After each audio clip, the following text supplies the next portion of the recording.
Samajwadi party के सांसद रामजीलाल सुमन और विधायक इंद्रजीत सरोज के बयान के बाद उत्तर प्रदेश में सियासत तेज हो गई है और भारतीय जनता पार्टी समाजवादी पार्टी पर तुष्टीकरण की राजनीति करने का आरोप लगा रही है। हमारे साथ समाजवादी पार्टी के वरिष्ठ नेता उदयवीर सिंह जी हैं।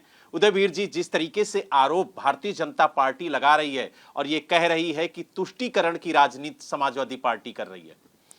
न रामजीलाल सुमन जी मुस्लिम हैं, न इंद्रजीत सरोज जी मुस्लिम हैं, न मुस्लिमों का कोई मुद्दा है, तो किस बात का तुष्टीकरण? किस बात का तुष्टीकरण? मुद्दा सामाजिक न्याय का है। मुद्दा ये है कि अगर एक ही व्यक्ति एक ही काम दो अलग अलग व्यक्ति करते हैं तो दोनों को सामान्य रूप से ट्रीट किया जाना चाहिए, सामान्य व्यवहार करना चाहिए। कानून ऐसा है तो व्यवहार में ऐसा क्यों नहीं? जो देश के लिए लड़ा वो देशभक्त, चाहे वो हिंदू था चाहे मुसलमान था। जो देश के खिलाफ जिसने काम किया उस पर सवाल उठाया जाएगा, चाहे हिंदू हो चाहे मुसलमान हो। समाजवादी पार्टी सब धर्म सब महापुरुषों का सम्मान करती है। आज मुद्दा ये है जो इंद्रजीत सरोज जी ने भी उठाया और जो रामजीलाल सुमन जी ने भी उठाया कि आप कानून के हिसाब से इस देश में चलेंगे और सामाजिक न्याय की जो लड़ाई है, जो लोगों को हक हिस्सा सम्मान देने की लड़ाई है, उस बात को आप जाति धर्म पे फंसा के पीछे नहीं कर सकते, वो आपको एड्रेस करनी पड़ेगी। तो यानी उदयवीर जी, समाजवादी पार्टी जो रामजीलाल सुमन ने कहा, जो इंद्रजीत सरोज ने कहा, उससे सहमत है? उन्होंने बहुत सारी बातें की। आप स्पष्ट रूप से पूछिए कि किस बात के बारे में आप पूछना चाहते हैं। जैसे कि इंद्रजीत सरोज जी ने कहा कि अगर मंदिरों में इतनी ताकत होती तो शायद जो आक्रमण करने वाले लोग थे वो आक्रमण ना कर पाते। खासतौर से मुगलों की बात कही उन्होंने। इस देश के अंदर सब धर्म को मानने वाले हैं और उन धर्मों में बहुत सारे लोग हैं जो उस धर्म के हैं लेकिन धर्म को नहीं मानते। ये इंद्रजीत सरोज जी का व्यक्तिगत विचार है कि वो मंदिरों को में आस्था रखें, भगवान की शक्ति के आधार पर काम करना चाहें या अपने कर्म के आधार पर करना चाहें। ये सब धर्म में लोगों को छूट है। क्या इस्लाम मानने वाले सब पूरी तरह इस्लामिक हैं? बहुत सारे हैं, बहुत सारे नहीं हैं। तो ये धर्म एक व्यक्तिगत आस्था का विषय है और लोग तरह तरह से ये पाखंड के खिलाफ बोलते हैं। बहुत सारे लोग मानते हैं कि धर्म में बहुत सारे धार्मिक शक्तिशाली लोग हैं तो बहुत सारे धर्म के नाम पे पाखंड भी कर रहे हैं और हर धर्म के लोग कर रहे हैं। तो ये व्यक्तिगत, इसमें पार्टी का मानना न मानना का विषय नहीं है। पार्टी का ये मानना निश्चित तौर पे है कि सामाजिक न्याय सुनिश्चित करना चाहिए। जाति और धर्म के आधार पे आप किसी को मंदिर में घुसने से रोक देंगे, कोई मंदिर में जाएगा तो आप मंदिर धुलवाएंगे, ये इस आज़ाद भारत में आपका अधिकार नहीं है। यानी आप मानते हैं कि ये उनका व्यक्तिगत बयान है? हाँ, बिल्कुल उनका विचार है धर्म के बारे में। बहुत सारे समाजवादी पार्टी के अंदर ऐसे भी लोग हैं जो आस्थावान हैं, भगवान की 3 बार पूजा करते हैं, उनकी शक्ति में विश्वास करते हैं, मंदिर बनवाते हैं। बहुत सारे ऐसे लोग हैं जो सोचते हैं कि हम अपना कर्म करेंगे और हर कर्म ही पूजा है, कर्म करेंगे तो यही हमारी पूजा है, भगवान अपने आप हमारा कर्म देखेगा, हमको अपने आप फल मिलेगा। लेकिन जिस तरीके से जो समाजवादी पार्टी के सांसद हैं रामजीलाल सुमन, उन्होंने कहा कि 2-2 हाथ हो जाए करणी सेना से, और साथ ही उन्होंने ये भी कहा कि अगर मस्जिद के नीचे मंदिर है तो मंदिर के नीचे जैन मठ है, तो कहीं ना कहीं एक के बाद एक उनके जो बयान आ रहे हैं उसको लेकर के सियासत तेज हो रही है। नहीं, देखिए, भारतीय जनता पार्टी अपने अंतर्द्वंद्वों से जूझ रही है।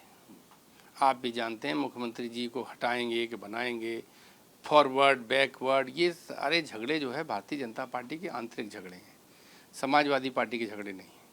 हमारे यहाँ बहुत स्पष्ट बात है, हमारा मानना है कि ऐतिहासिक घटनाओं के आधार पर आप आज़ाद भारत में राजनीति करेंगे तो बहुत सारे विवाद आएंगे। जब जो शासक आया उसने अपनी सुविधा से अपना राज किया, तो ऐसे बहुत सारे मंदिरों को लेके जो सवाल उठता है कि वहाँ मस्जिद है, वहाँ पहले मंदिर था, इसी तरह बहुत सारे बुद्धिस्ट ये भी सवाल उठाते हैं। तो अगर आप इसी में फंस जाएंगे, सुप्रीम कोर्ट का आदेश है कि पहले से आदेश है, सुप्रीम कोर्ट ने उस कानून को सही भी माना था कि राम मंदिर के बनने के बाद, राम मंदिर फैसले के बाद, कि जहाँ जो व्यवस्था चल रही है उस व्यवस्था के आधार पर पुरातन व्यवस्था के हिसाब से चलने दीजिए और आगे देश को तरक्की के रास्ते पे ले जाइए।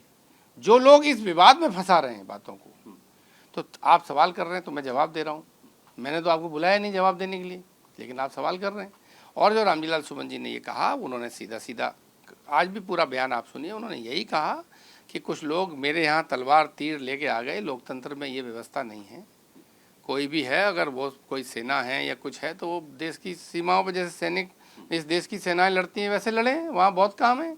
और लोकतांत्रिक लड़ाई इस हिसाब से होगी कि कौन क्या परिवर्तन चाहता है, और सामाजिक न्याय की लड़ाई जिसमें 90% लोगों को उनका हक, हिस्सा, सम्मान नहीं मिल पाया है, उस लड़ाई के लिए हम तैयार हैं और उसको हम आगे बढ़ाएंगे। ये कोई आमने सामने हाथापाई की लड़ाई नहीं है, ये तो एक वैचारिक लड़ाई है। हम चाहते हैं कि देश में इस तरह की नीतियां बने, और कुछ लोग जो पुरानी व्यवस्था में विश्वास करते हैं वो चाहते हैं। उन्होंने एक बयान दिया था कि अगर मस्जिद के नीचे मंदिर है तो मंदिर के नीचे बौद्ध मठ है, और इस बयान को लेकर के भारतीय जनता पार्टी समाजवादी पार्टी पर निशाना साध रही है। तो इस बयान से उसका कहना है कि लगातार सनातन पर सवाल खड़े करती आई है समाजवादी पार्टी, और सनातन विरोधी है समाजवादी पार्टी। ऐतिहासिक तथ्यों में सनातन कहीं नहीं आता है, न इसमें इस्लाम है, न सनातन है, न इसमें बुद्धिज्म है, न जैनिज्म है। ये तो वो ऐतिहासिक विवाद और तथ्य हैं जो इतिहास की किताबों में लिखे हैं। किसी इतिहासकार ने कुछ कहा, किसी इतिहासकार ने कुछ कहा, किसी इतिहासकार ने कुछ कहा, और मुझे लगता है कि इसको इतिहासकारों के लिए ही छोड़ देना चाहिए। भारतीय जनता पार्टी अपनी सुविधा की राजनीति करना चाहती है। जब उसे मुस्लिम समुदाय को टारगेट करना होता है तो मस्जिद के नीचे मंदिर ढूंढ देती है। जब बुद्धिस्ट अपना दावा करने लगते हैं तो उन्हें सनातन का विरोध लगने लगता है। सनातन को बढ़ाने के लिए न किसी मस्जिद को तोड़ने की ज़रूरत है, न किसी बुद्धिस्ट मठ को बनाने की ज़रूरत है। सनातन को बढ़ाने के लिए आप सनातन का प्रचार प्रसार करें, माने जाने। वो जो व्यवस्थाएं हैं, जो सनातन के बड़े स्थान बने हैं, उनमें आस्था रखें, उनकी पौराणिकता में जो महत्व है उसको बताएं, बढ़ाएं। ये कहाँ से आ गया कि किसी धर्म को नीचा दिखा के आप जो है बड़े सनातनी हो जाएंगे। उदयवीर जी, जो उत्तर प्रदेश सरकार के पर्यटन मंत्री हैं जयवीर सिंह, उन्होंने कहा कि समाजवादी पार्टी को अब डर लगने लगा है। दरअसल जो मुस्लिम मतदाता है उसकी पहली पसंद कांग्रेस है, इसलिए मुस्लिम मतदाताओं को अपने पक्ष में लाने के लिए जो समाजवादी पार्टी के जयवीर सिंह के बारे में क्या जानते हैं आप? क्या जानते हैं जयवीर सिंह? न वो कभी संघ में रहे हैं, न कभी विद्यार्थी परिषद में रहे हैं। कांग्रेस, भाजपा, सपा सब में रहे हैं, सुविधा के हिसाब से रहते हैं। तो वो खुद पर्यटन मंत्री हैं। पता नहीं पर्यटन करते करते अगले चुनाव तक भाजपा में रहेंगे कि नहीं रहेंगे। आप उनके बयान के आधार पर इतना गंभीरता से विचार कर रहे हैं। अरे जब कैमरा आप सामने लगा देते हो, माइक लगा देते हो, तो मंत्री होने के नाते कुछ कहना पड़ता है। उनकी तो खुद ही आस्था क्लियर नहीं है। वो आरएसएस और बीजेपी के और सनातनी थे तो क्यों बसपा में थे 2-2 बार? क्यों सपा में थे?